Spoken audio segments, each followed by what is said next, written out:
A beautiful single mother of two, doused by industrial strength drain cleaner. Burning her skin.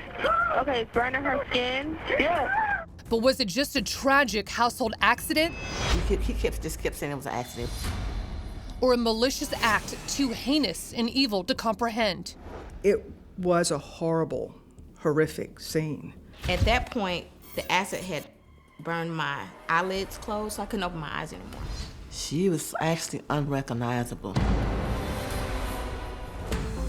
After 13 agonizing reconstructive surgeries, Christy Sims opens up to Crime Watch Daily to tell her horrifying story of pain, loss, and recovery. I lived in isolation for a whole year. That had nothing to do with vanity. It's social responsibility. I was horrible looking. Christy Sims and Andrew Fordham had a tumultuous relationship, one her mother, Elaine, feared was doomed from the start. When the first minute I saw him, I looked at him and I said, no, this is not the man for my baby. I didn't like his demeanor. I didn't like the way he carried himself. He just didn't look like the man that would be for my daughter. And you were on and off for several years, and you were drawn to him because he was charming. Very charming, very romantic. Did he ever express any type of violence, verbally or physically? He had a very aggressive personality. He was emotionally abusive at times. In retrospect, I didn't realize I was in that situation when I was in it. And we broke up for a long time, and he begged me to come back, and I went back. You know, it's a cycle of abuse. I was in it. I can admit it now. I'm woman enough to admit that I was in that situation. A successful substance abuse counselor and raising 2 children on her own, Christy had just completed coursework to receive her master's degree. I was 42 years old, but I went back to get a graduate degree. I finished in 2 years, and I'm the first woman in my family to go to college. So, you know, I didn't want to walk because, you know, all these young kids are walking, and I'm 42 years old going back to school. But my mom was like, no, you're going to walk. Like, this is huge. We're going to have a party. We're going to have a graduation. She also felt it was time to move on from Andrew. She was beginning to see him as being a little too possessive and a little, over the top. She did tell me that she was contemplating on leaving him, and I did say, well, Christy, just be careful. You can't just break relationships off just like that. Be very, very, very careful, She was confident, not thinking that anything would happen, but I still had this good feeling, and I had this prayer in my heart for my child. Christy says she made up her mind to end the relationship in April of 2013. That was the last weekend I knew in my heart that we were going to be together. And so there was this resolve that I had that I was finally ending that relationship and that I was going to be moving forward. And so I had a lot of peace about it. And I think he could feel that, this is my last weekend with her.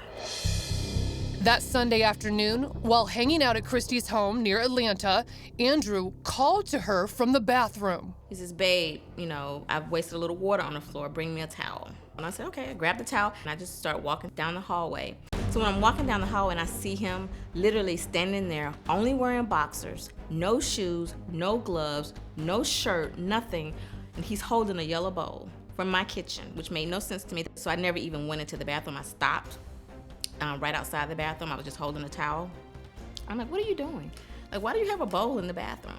He's slipping and sliding, holding the bowl with 2 hands. My assumption was that it was water. Now, even in that moment, I still don't feel danger. Like, I knew something was wrong, but I still didn't know that what's in that bowl is gonna change your life forever. So I just stand there and I'm just holding the towel. Before I could even move, he had taken the bowl with 2 hands and doused it directly upward into my face and into my eyes. What Christy doesn't know is that inside the bowl is not water, but an industrial-grade cleaner containing 93% pure sulfuric acid.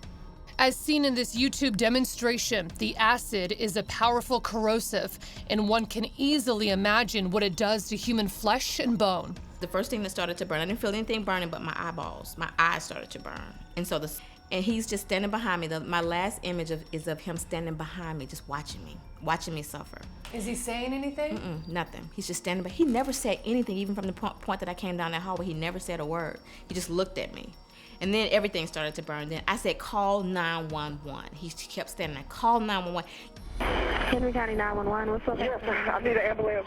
What's going on? My girlfriend, we just, I think it's drain cleaner. We're just putting it in the toilet and we slipped. Sit down, baby, sit down. She fell? Sit down, sit She down. fell? Yes, send the ambulance now. Okay. It's burning her skin. Okay, it's burning her skin. Yes. She fell on his Drano. Yes. Yeah. Okay, just 1 second. I'm gonna get poison control on the line too. Okay. Yes. We have a 43-year-old female that has slipped and fell on Drano, and her skin is burning. They need to wash it off real good with soap and water. After that, if she's still experiencing burning, she may need to be evaluated in our emergency room. Sir, are you guys washing it off with soap and water? Yes, I just. Okay, you're washing it with soap and water. Is it still burning? Yes, it's burning me too. It's on me. How's her breathing? How's your breathing? She's breathing fine. Sweetie, slip. Andrew. Yes. Okay, did she get in her eyes as well? Is it in your eyes? She said yes. Okay, it sounds like she needs to get in the shower. She needs to get this stuff off of her.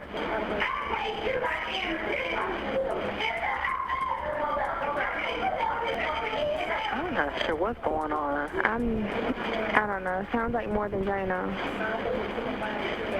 It sounds like more than a slip and fall, too. Oh, my goodness. Paramedics arrive, but the worst for Christy Sims is yet to come. Up next, this brave woman now steps out from behind the mask to show her face on Crime Watch Daily.